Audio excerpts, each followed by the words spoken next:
अस्सलाम वालेकुम, मैं हूं अतर काज़मी। वीकेंड पे मैं एक प्रेस कॉन्फ्रेंस देख रहा था। सदर किसान इत्तेहाद खालिद खोकर साहब ने एक प्रेस कॉन्फ्रेंस की, उसमें उन्होंने कुछ अदादो शुमार शेयर किए हमारी ज़राअत के हवाले से। ये गुज़िश्ता 6 महीने के अदादो शुमार हैं। पाकिस्तान से ज़राअत से रिलेटेड जो प्रोडक्ट्स हैं उनकी जो एक्सपोर्ट है उसमें कितनी कमी आई।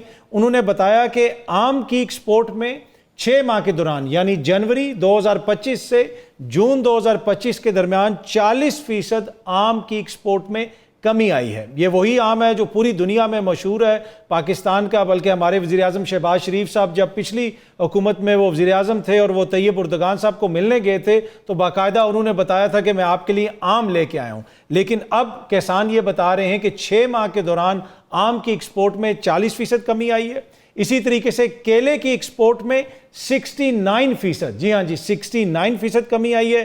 किन्नू की एक्सपोर्ट में 33 यानी 33% कमी आई है। मकई की एक्सपोर्ट में 70% कमी आई है।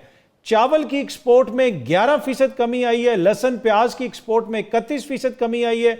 गाजर मूली की एक्सपोर्ट में 24% कमी आई है। अगर आप इस सारी एक्सपोर्ट को इकट्ठा करें, अगर डॉलर की मद में आप देखें कि पाकिस्तान को कितना नुकसान हुआ है तो ये रकम बनती है तकरीबन 1.5 से 2 अरब डॉलर। और इसी 6 माह के दौरान हमने 2 अरब डॉलर की कॉटन इंपोर्ट की है, क्योंकि पहली दफ़ा हम देख रहे हैं पाकिस्तान की तारीख में जो कॉटन इंपोर्ट की जा रही है, पाकिस्तान में दरामद की जा रही है, वो पाकिस्तान में पैदा होने वाली कॉटन से ज़्यादा है, कपास से ज़्यादा है। अब एक तरफ हुकूमत कहती है कि हमने ज़राअत के शोबे में इनकलाब लेके आना है, किसानों को बड़े बड़े पैकेज दिए जा रहे हैं, ग्रीन इनिशिएटिव की भी बात होती है, लेकिन किसान जो फिगर्स जो अदादो शुमार हमारे साथ शेयर कर रहे हैं वो इंतहाई परेशान कुन हैं। प्रोग्राम में आगे चल के सदर किसान इत्तेहाद खालिद महमूद खोकर साहब से हम बात भी करेंगे और उनसे जानने की कोशिश करेंगे कि आखिर ये सारा मामला क्या है। आज मिफ्ता इस्माइल साहब ने मीडिया टॉक की और काफ़ी ज़्यादा तनकीद की मौजूदा हुकूमत के ऊपर। हालिया दिनों में हमने देखा असेंबली के अंदर कुछ ऐसी बातें हुई जहाँ पे हुकूमती शख्सियात हमें मिफ्ता इस्माइल साहब के हवाले से थोड़ी सी तनकीद करते हुए नज़र आए। उनकी कंपनी के हवाले से कुछ सवालात वगैरह भी उठे। अब मिफ्ता इस्माइल साहब ने उसका भी जवाब दिया और हुकूमत वक्त के ऊपर कुछ तनकीद की है, कुछ बातें कही हैं। क्या उन्होंने कहा आज मीडिया टॉक करते हुए ज़रा आप भी सुनिएगा।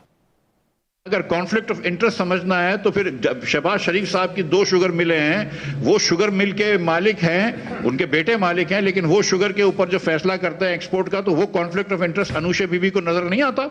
जब इसहाक डार साहब शुगर एडवाइजरी कमेटी के चेयरमैन बनते हैं as foreign minister of Pakistan, कभी पाकिस्तान की तारीख में फॉरेन मिनिस्टर शुगर एडवाइजरी का चेयरमैन नहीं बनाया। इसहाक डार की वो कॉन्फ्लिक्ट नजर नहीं आई। शुगर एडवाइजरी बोर्ड का चेयरमैन बनाया और उसने फॉरेन एक्सपोर्ट की इजाजत दे दी और फिर एक्सपोर्ट के करते रहे, प्राइसेस बढ़ते नहीं है, ये नजर नहीं आया।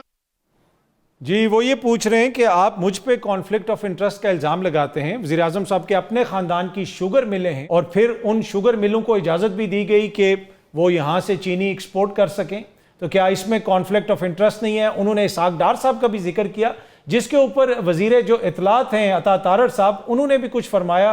क्या कहा ज़रा सुनिएगा। डार साहब के वाले से एक गलत खबर दी गई कि वो शुगर एडवाइजरी बोर्ड के मेंबर है, वो कतई नहीं है, रिकॉर्ड चेक कर लेना चाहिए। कई लोग तहकीक के बगैर बोलते हैं। जी, उन्होंने कहा कि जो शुगर एडवाइजरी बोर्ड है वो उसके सरबराह नहीं है, लेकिन इसहाक डार साहब चीनी के मामले को तो देख रहे हैं। इसमें तो कोई दो राय नहीं कि इसहाक डार साहब मुल्क के वजीर खारजा भी हैं, नायब वजीर आजम भी हैं और चीनी के मामलात को भी देख रहे हैं। पीटीवी इसको रिपोर्ट करता रहा, दीगर मीडिया इसको रिपोर्ट करता रहा। जो शुगर की स्टीयरिंग कमेटी है उसको चेयर किया इसहाक डार साहब ने।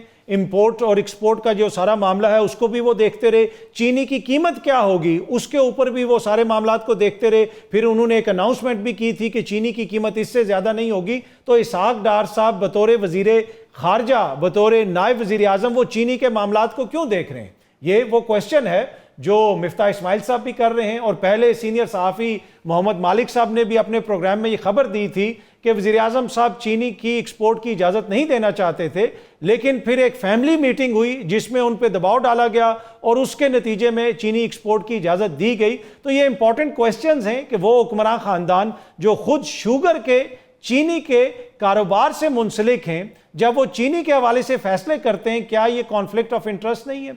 कितने 1000 टन या कितने 100 टन चीनी एक्सपोर्ट की जाएगी, कितने 100 टन चीनी पाकिस्तान में मंगवाई जाएगी, इसका असर किसानों पे भी पड़ता है। अब जो चीनी इंपोर्ट की बात की जा रही है उस हवाले से भी किसान ये कह रहे हैं कि बाय द टाइम चीनी पाकिस्तान में आएगी, गन्ने की फसल अगेन शुगर मिलें जो हैं वो कहेंगी कि हमें गन्ने की ज़रूरत नहीं है क्योंकि मुल्क में चीनी काफ़ी ज़्यादा है, तो फिर किसान को नुकसान होगा। जिस तरह पहले भी मैंने अर्ज़ किया कि आगे चल के प्रोग्राम में इस हवाले से भी गुफ्तगू करेंगे। लेकिन खैबर पख्तूनख्वा गुज़िश्ता चंद रोज़ से काफ़ी ज़्यादा खबरों में है। कहा यह जा रहा है कि वहाँ पर हुकूमत की तब्दीली हो सकती है।